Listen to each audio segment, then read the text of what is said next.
On today's show, we'll find out how I did against Mr. Klein. Yep, all that and more. Good morning, Staples.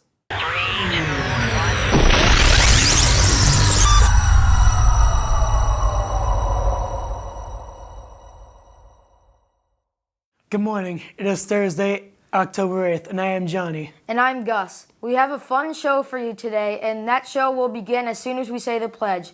Will you please stand?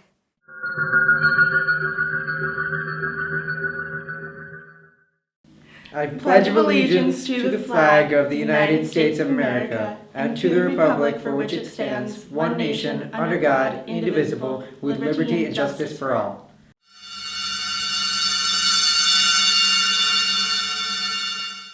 This year, we got a new group of freshmen and a new group of teachers.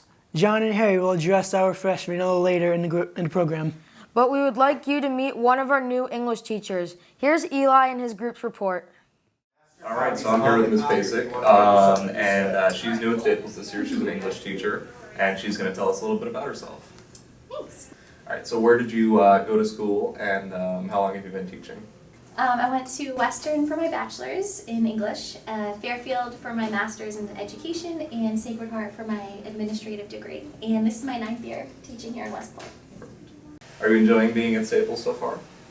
I absolutely love it. It's an amazing place to work. I think after the first day, once I knew where my classrooms were, That's good. I was good. Yeah. What did you end up doing this summer, and how did that go for you? Well, I have 2 young boys, so I spend a lot of time with my family. We like to play a lot of sports, so we're very active outside a lot. Curriculum writing and lesson plan work, and a lot of downtime with my boys and going to the beach. So thanks, Miss Basic. It was so nice meeting you. Anytime. And we hope you adjust well to the rest of the year. Thank you. We would like to say hello to all of our new teachers. We at Good Morning Staples hope to get a chance to interview you all for weeks to come. John and Harry have some tough questions for our new freshman class. Let's see how successful they are. Well, with their questions anyway. What up, Staples? According to my calculations, it's time for tough questions. What's the worst part about being a freshman? The worst part about being a freshman is not knowing where you're going. Word. Navigation.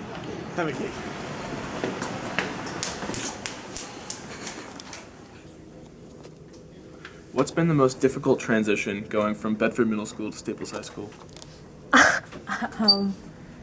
Getting to class on time, maybe. Navigation. So we're a month into the freshman year already, so that means we're looking at colleges. What schools are you girls looking to apply ED to? Personally, I want to go to Cambridge University in London. Awesome. What about you? I honestly have no idea. You have no idea where you want to go to school? No, I'm here with my boy George. So, gym teachers, are they better at Staples or at Bedford? I haven't had a gym teacher yet. You haven't? No. Do you think they're going to be better? Yeah, Bedford wasn't really like the best. Not the best time. Shots to Bedford. All right. So, you've been a freshman for a month now. So you've obviously taken the ACT. What was your composite score? I don't think I took the ACT. Well, that's really irresponsible of you. All right, we're a month into the freshman campaign. What graduate school do you want to get into? I have no idea. You don't know already? Now back to the host. And remember, Staples, click it or ticket.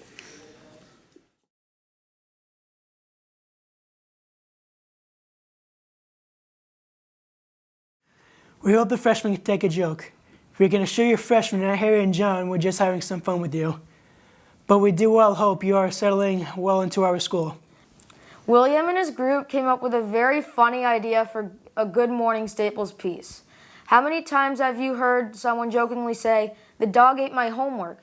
Well, some of our staff members have heard some real doozies over the years. Here's their piece on their best teacher excuses. Hello, Staples. You all heard the excuses that Schoology was down or dog ate my homework. But we went around Staples asking teachers what is the weirdest excuse they've ever heard. So the weirdest excuse I heard for not being able to take PE, I had a student one time tell me that they had a very important game coming up and they needed to rest so they couldn't be physically active. I would say the funniest excuse I've heard for a student not coming to school was, this was about 10 years ago, and a student told me that he had a vitamin D deficiency, so he had to sit in front of an ultraviolet light in order to be able to get enough sleep to come during the day. So he would show up about 10 o'clock every day, and he said that his vitamin D light box was not working, so he couldn't get to school on time.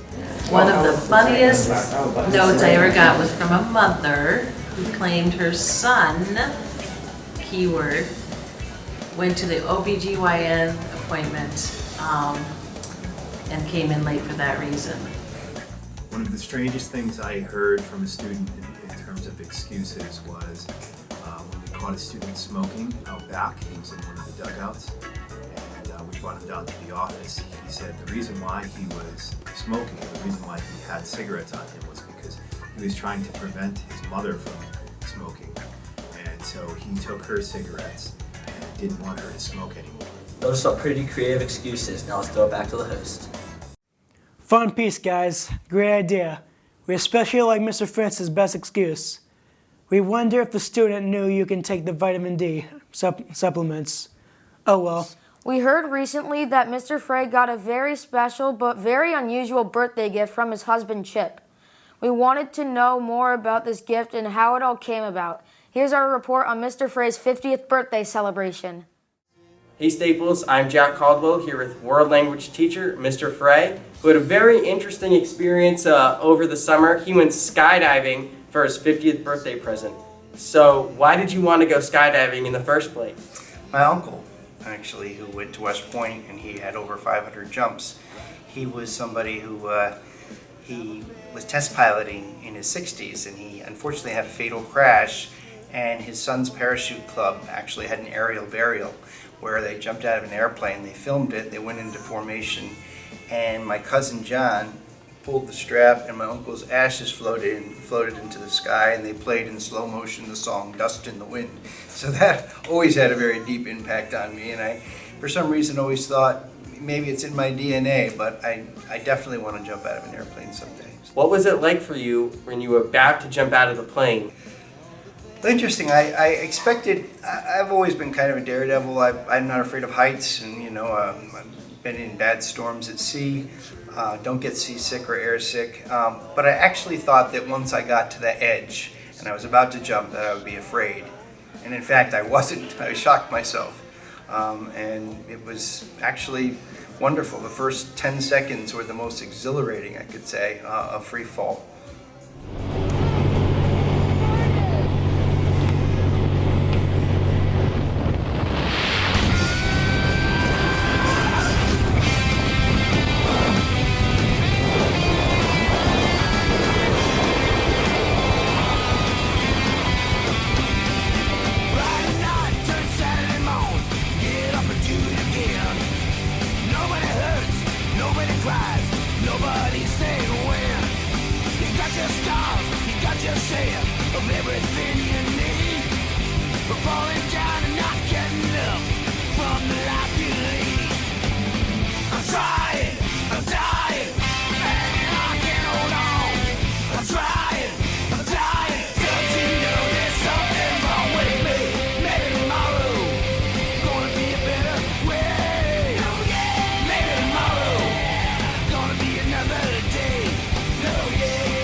Thank you so much, Mr. Frey, and now back to the host. Amazing footage of your birthday celebration. Thanks for sharing with us. Mr. Frey, it looks like you had a great time. Well, I guess it's time for some sports.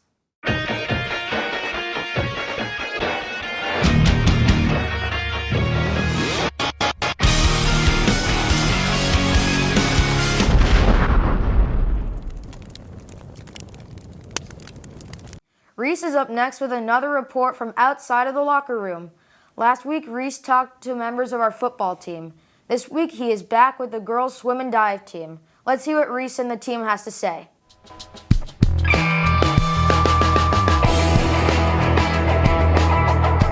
Hello, and here we are just outside the Staples swimming pool at our very own Staples High School with this year's swim captain, Klein of the girls swim team.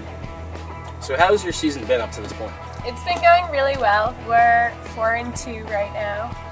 We've had some tough meets, but everyone's been doing really well and training really hard. So as a leader of the team and the captain, what events are you planning on taking part in this year? I'm mainly mid-distance, so I swim like the 200, 500 freestyle, and a couple of relays. So the swim team is known for often having young standouts. Are there any this year on this particular team? Yeah, we actually have 4 freshmen on varsity who are all really good. They've all scored a lot of points, and they've really helped us with our depth. And what do you plan to do to make this season extra special for the entire team? Well, we've already done a lot of bonding. We're really close, and that really helps us in training and in meets. Everyone's really enthusiastic, and I think we're just kind of giving it our all at every meet, even meets where we know they're going to be really tough. Everyone's really put a lot into it and tried their best. I was also lucky enough to be able to catch up with 2 members of the dive team from here at Staples, Sophia and Eliza. So girls, what has been your high score so far this year, and what meets have been your favorite so far? Well, I'm at a 227 currently. We've had about like 5 or 6 meets. Currently we've lost 2, I think. I'm not quite sure. We're hoping for a winning streak for the rest of the season, where the dive team is really strong at the moment, but we have to see how we do at the end at Jackson State. I got a 228 in the first meet, and that's my highest. And my favorite meets have been competing against the people that we dive with outside of school, because we know them. You heard it here first, Staples. Now back to the host.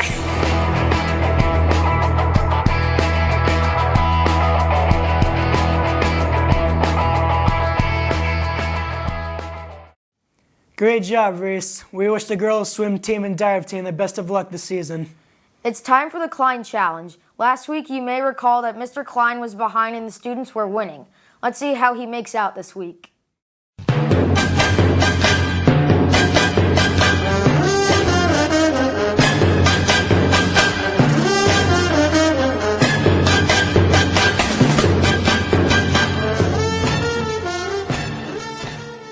Good morning, Staples. Mr. Klein and Mr. Zito here once again for week 4 of the Klein Challenge and week 5 of the NFL season.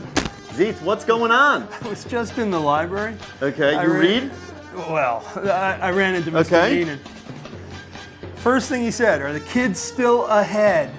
And he's rooting for it, so we got to find out. Of course. The kids are still ahead. Yes! Little happy recap from this last week. It was actually a tie. Johnny Barakaitis went 2-1. Mr. Klein also 2-1.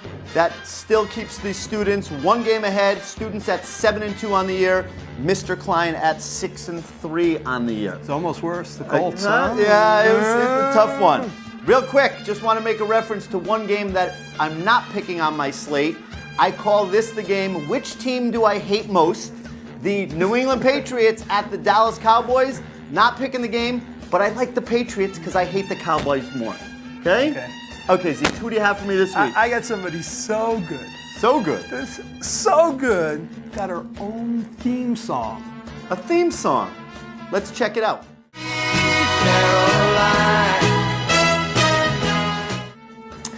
Theme song and all, I am here with Caroline O'Kane. Caroline is a senior and she is our first female contestant on the Klein Challenge this year. Caroline, great having you on the show. Great to be here. Okay, Caroline, what kind of football fan are you? I like the Dolphins. You are a Dolphins fan. Now we know their coach just got fired yesterday. Yeah. Okay, tell us how you became a Miami Dolphins fan. In 6th grade, I liked their colors. They're really pretty, and from then on, I've been a loyal fan.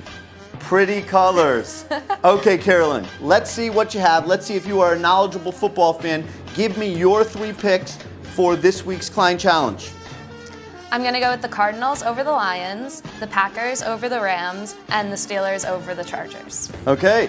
She likes the Steelers over the Chargers. Steelers are actually an underdog on Monday night. Okay, tough pick, Caroline. I like that.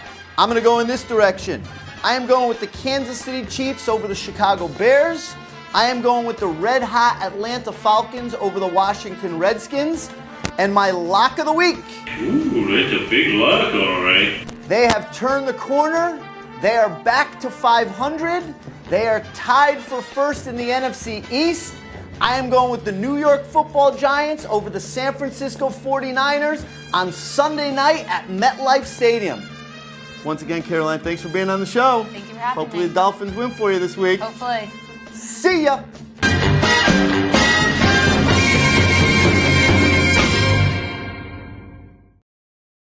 Ooh, that's a big lock, all right. Hopefully Caroline will keep it going for the students. Mr. Klein has had more than his share of wins in the last 3 years. Well, that's it for our show for this week. Next week we have the PSATs on Wednesday, so the Period 8 class will not have a show. We will put together a combined show from both TV production classes for next Thursday. For those of you taking the PSATs on Wednesday, good luck to you. We did have one last minute announcement coming from Cole Quinn and the boys water polo team. The team is sponsoring a bake sale in their lobby today after school. Please support them and buy yourself a treat. If you have any announcements for Good Morning Staples, see Mr. Zito or Mr. Honeycutt 2 days before the show on which you want your announcement to run. Okay, that's all for today. We'll see you next Thursday. Goodbye. See ya.